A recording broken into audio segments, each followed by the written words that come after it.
Hi guys, and welcome to the TruGolf Academy. You've joined me, Jon Watts, today at Drayton Park Golf Club.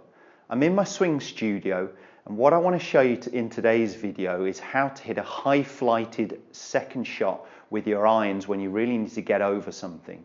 So the shot I'm facing here, I need a mid-iron for. It's 160 yards, but I've got trees in front of me, so we're going to be talking about changing your setup and your swing approach to gain some height to fly over the top of the trees. Before we get cracking, if you don't already, please do check us out on all our social media. The info you need for Facebook, Twitter and Instagram, there we go, is coming along the bottom of the screen right now, so check us out on there if you don't already.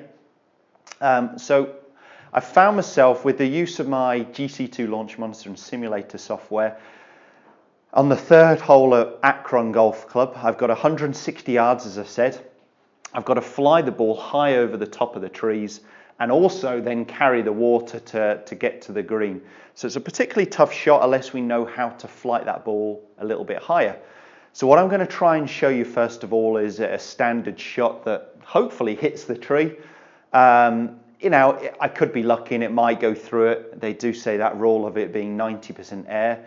I'm not really sure where they get that fact from, where that figure's come from. It never seems to ring true when I'm behind the trees, and I'm sure it's not the same it is the same for you guys at home. We really don't want to be flirting around with trying to go through the tree. We're trying to pop that ball a little bit higher in the air. So let me go on to standard shot first.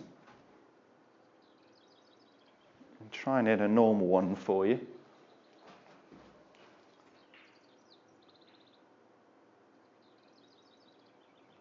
Right, I got it working. So I'm just using Fraps technology as well, so you can see the ball flight.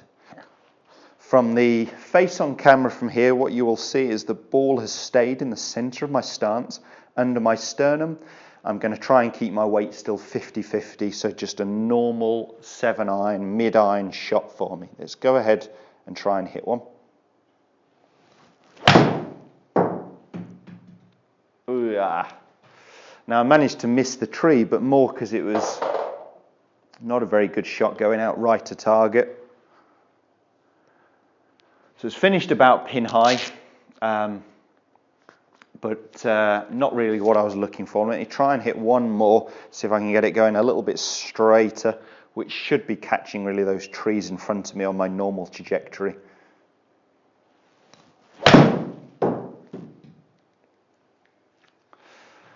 There we go, hit it pretty well, looked like a good flight, caught a tree branch, bounced way off left and it's gone 80 yards. So what do we need to do when we're trying to get that ball up in the air?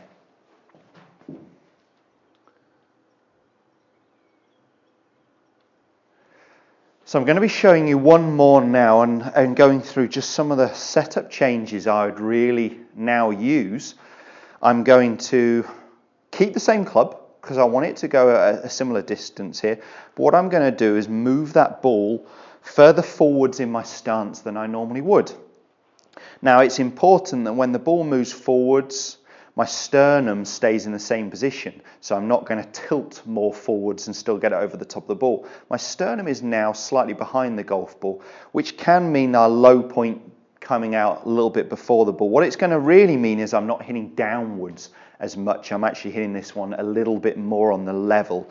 So we're moving that ball further forwards in our stance near our lead heel. And the other thing we can try and do is just tilt a little bit away from the target with our upper body to set our trail shoulder lower than our lead shoulder. When we can increase this angle, it really helps us hit a little bit more up on the ball, or in this case for a mid-iron, less down on it. So I'm normally hitting down on it by about 5 degrees. This is hopefully going to be closer to 1 or 2 degrees.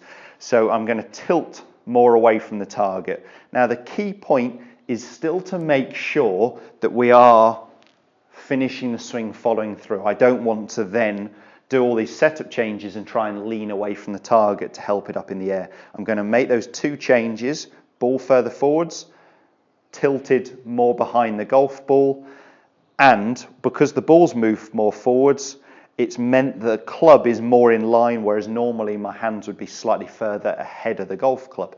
Let me go ahead and try and hit one more. So ball forwards, tilting away from the target. My hands have stayed in their normal position. They're not any further forwards. And they should pump up in the air a little bit higher for us. There we go. Now that's quite often what you do see when you move the ball a little bit more forward. So you'll see this one. Good shot, finish pin high, nice high flight, but it did fade that little bit.